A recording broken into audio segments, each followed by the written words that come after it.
ஓம் சக்தி.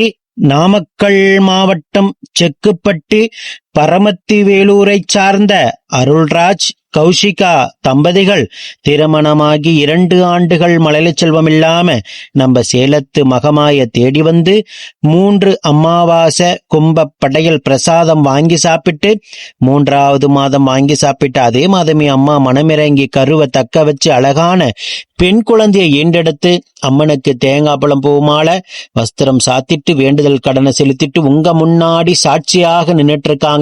இந்த குழந்தை அங்கத்துல கழுவினி இல்லாம உடல் ஆரோக்கியத்தோட வளர்ந்து கல்வியில சிறந்து விளங்கி அவங்க குடும்பத்தை கட்டி காத்து கரை சேர்த்து நான் வேண்டிக்கிறேன். அடுத்த கருவியும் உடனாக தக்க வச்சு அவங்க குடும்பத்திற்கு ஒரு ஆண் வாரிசையும் நம்ம சேலத்து மகமாய் வரமாக கொடுக்கும் நான் வேண்டிக்கிறேன். இந்த வீடியோ பார்க்கின்ற சேலத்து மகமாய் பக்த கோடி பெருமக்கள் அத்தனை பேரும் வேண்டிக்கங்க. ஓம் சக்தி பராசக்தி. அதே போல இப்பொழுது பார்த்து கொண்டிருக்கின்ற சேனலை சப்ஸ்கிரைப் பண்ணிக்கங்க, பெல் ஐக்கானை கிளிக் பண்ணிக்கங்க. ஒவ்வொரு வீடியோவும் நாங்க அப்லோட் பண்ணுகின்ற அத்தனை சாட்சி வீடியோவும் உங்களுக்கு உடனே வந்து கொண்டே இருக்கும். சேலம் சமயபுரம் மாரியம்மன் சக்தி பீடம் சேனல் இப்பொழுது பார்த்துக்கிட்டு இருக்க சேனலை சப்ஸ்கிரைப் பண்ணுங்க. ஓம் சக்தி பராசக்தி.